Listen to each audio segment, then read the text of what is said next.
Eli Carter had lived alone for many years on his ranch, far away from the nearest town. His small cabin stood on a wide piece of land surrounded by fences and dry grass that moved with the wind. He had lost his wife long ago, and after that day life had grown quiet. Each morning he worked the cattle, fixed the fences, and came back to eat by the fire in silence. He did not expect company anymore, and he had learned not to hope for it. One night a storm rolled over the desert. The sky turned black and rain poured down hard on the tin roof of his barn.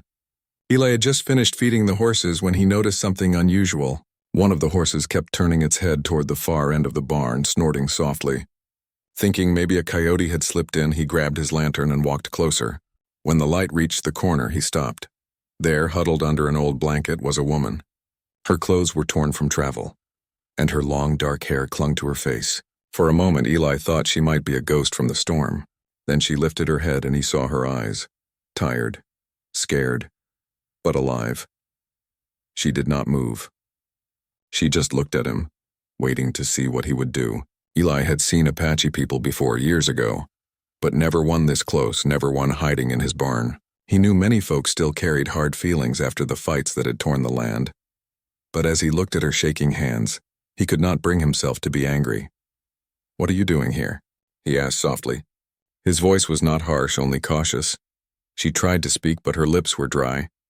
Her voice came out weak and broken. "Cold," she whispered. Eli hesitated. Part of him wanted to send her away. It was easier that way. But another part remembered the night his own wife had fallen sick, and how helpless he had felt. Without saying another word, he turned around, fetched a clean blanket from the cabin, and came back. He handed it to her, but she didn't take it at first. Slowly she reached out, and when their fingers touched, he felt how cold her skin was. She wrapped herself in the blanket and lowered her eyes in thanks. Eli nodded and stepped back, unsure of what to say next. He brought her a small bowl of warm soup and a cup of water. She ate slowly, as if each spoonful hurt her throat. Rain beat hard on the roof and thunder rolled in the distance. The barn smelled of wet hay and horses. Eli sat near the doorway, keeping the lantern low. After some time, he asked, "You got a name?" She looked up. "Nayeli," she said. Her voice trembled but carried strength, like someone who had walked a long way and was still not ready to fall. Eli nodded again. "All right, Nayeli. You can stay here tonight. Barn's warm and the horses won't mind." She seemed to understand, though she didn't speak much English. She laid down on the hay with the blanket tight around her shoulders. Eli made sure the door was latched and went back to his cabin. But as he sat by the fire, he could not stop thinking about her. Every sound outside made him glance toward the barn, half expecting trouble, half worried she might freeze. He told himself she would be gone by morning. That was the safest thing. People talked too much in town. But another voice in his heart whispered that maybe she needed someone to be kind, just for one night. In the middle of the night, he went to check on her again. The storm had quieted, but rain still dripped from the roof. The lantern light showed her curled up in the corner, still asleep. But something caught his eye. On the small wooden table by the stall, his broken bridle was fixed. The leather had been neatly sewn together with fine thread, her work. He stood there for a while, surprised.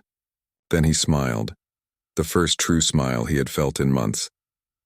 He turned off the lantern and left quietly, not wanting to wake her. Morning came slowly. The sky cleared and the air smelled of wet earth. Eli walked to the barn with a bit of bread and coffee, but when he opened the door, the corner where she had slept was empty. His heart sank a little, though he didn't know why.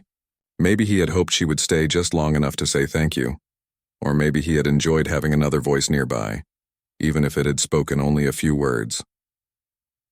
He looked around. The blanket lay neatly folded on the hay. That small act of care made him pause. He sighed, picked it up, and turned toward the cabin. When he stepped inside, he froze. On the wooden floor near his bed, Nayeli was there, fast asleep. Her head rested on her arm, her hair spread out across the blanket like a dark river. She must have come in sometime before dawn, maybe too weak to walk farther. Eli stood in silence, unsure what to do. She looked peaceful, no longer afraid. He thought about waking her, but he couldn't bring himself to disturb that rest. Instead, he covered her with another quilt and sat quietly by the window. The morning sun reached across the floor, lighting her face. For a long time, he watched the light move slowly over the room. Something inside him felt different, though he couldn't name it. The cabin had not felt warm like this in years. As the day went on, he worked outside fixing a fence, checking the water troughs, pretending nothing had changed. But his mind kept drifting back to the woman sleeping in his bed. Every time he thought about her, he felt the same mix of confusion and calm. When he returned at noon, she was awake. She tried to stand but stumbled, and Eli caught her arm. She looked embarrassed, but he just said, "Easy now, you need rest." He brought her a bowl of stew and sat across from her at the small table. She spoke little, only small words. "Thank you," she said again, softer this time. Eli noticed her eyes were gentle but carried something heavy behind them, a story he did not know yet. The next few days passed quietly. Naomi stayed in the cabin, helping where she could. She swept the floor, washed dishes, and even mended his torn shirt with tiny, perfect stitches. Eli pretended not to notice how much he liked having someone around again. At night, when the wind blew through the desert, he would hear her humming softly in the next room. It was not a song he knew, but it made the place feel alive again. Sometimes he caught himself listening, smiling without realizing it.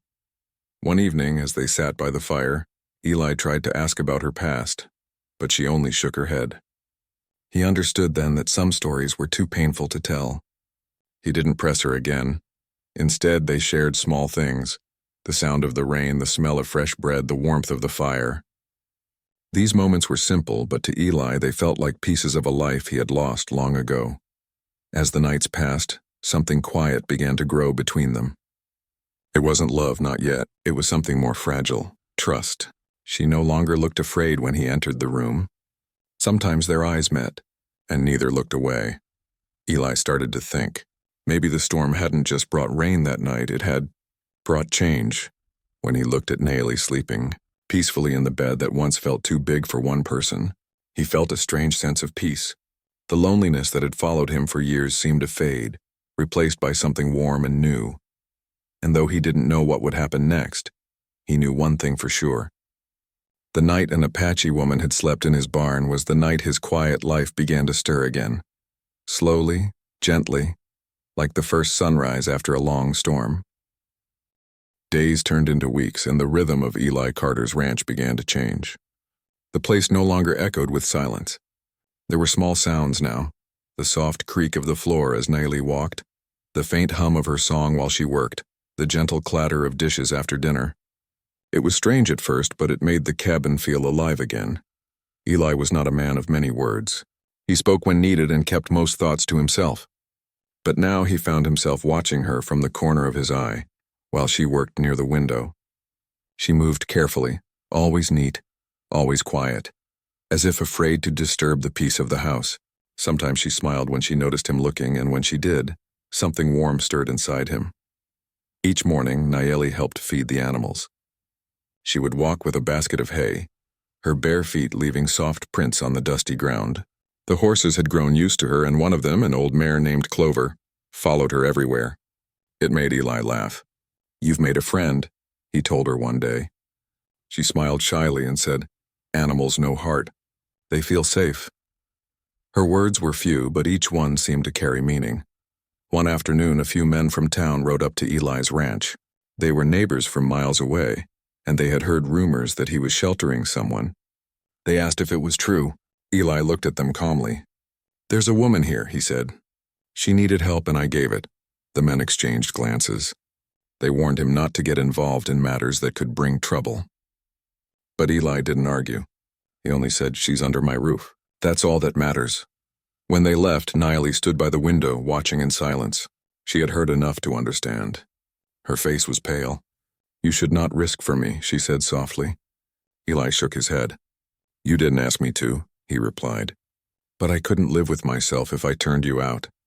She looked at him for a long moment, and though she said nothing more, her eyes filled with quiet gratitude. That night, the air outside was still and cold. Inside, Eli sat by the fire, mending a rope. Naomi sat across from him, sewing a torn sleeve. The firelight flickered between them, warm and soft. After a while, Eli said, "You plan to go somewhere when you're strong again?" She looked at the fire for a long time before answering. "I don't know where to go," she said. "Everything behind me is gone. Everything ahead is nothing." Her voice trembled on that last word. Eli's hands stopped working. He stared at her, thinking of how empty his own life had been before she arrived. Then maybe, he said slowly, you can stay a while longer, until you decide. For the first time, she looked straight into his eyes. Would you want that? She asked. Her question was soft but carried more weight than anything she had said before. Eli nodded once. I would, he said simply. After that, things settled into a new kind of peace. They worked side by side, fixing the roof, tending to the animals, and planting a small patch of vegetables near the cabin. Sometimes they laughed quietly over small things, a chicken that refused to lay eggs or a goat that chewed Eli's hat. The laughter felt strange to both of them, but in a good way. It was a sound they had both forgotten how to make. Nayeli began to speak more English as the days passed. She told him about her love for the stars, how she used to watch them every night back in her village. Eli built a small wooden chair for her near the porch, so she could sit outside and watch the sky after sunset. Some nights he sat beside her, saying nothing. The desert stars shone clear and endless, and in the quiet between them, something deeper than words grew. But peace never lasts forever. A few weeks later, a man from town came by again, bringing supplies. He noticed Nayeli outside and gave Eli a long, questioning look. When he left, Eli knew that people would start talking more. Rumors in small towns always spread fast. That evening, Nayeli sensed his worry. I will go tomorrow, she said suddenly. I do not want trouble for you. Eli looked up sharply. You're not going anywhere, he said. You belong here now. She shook her head. I do not belong anywhere. He stood quietly for a moment, then said, You belong where you're cared for. That's here. She turned away, her eyes wet. You are kind, she said. Too kind. The next morning when Eli woke up, he saw that Nayeli had already gone out. Panic rose in him for a moment, thinking she had left without a word. But when he stepped outside, he saw her near the fence, holding a bucket of water for Clover. She looked up and smiled. I stay, she said simply. That one word, stay, made his chest feel lighter than it had in years.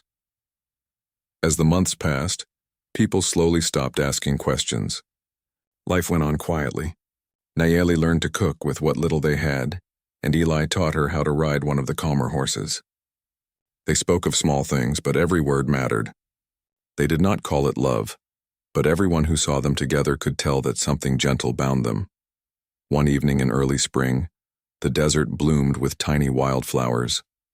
Eli and Nayeli sat outside, watching the horizon turn orange with sunset. She said softly, When I came here, I was afraid of everyone.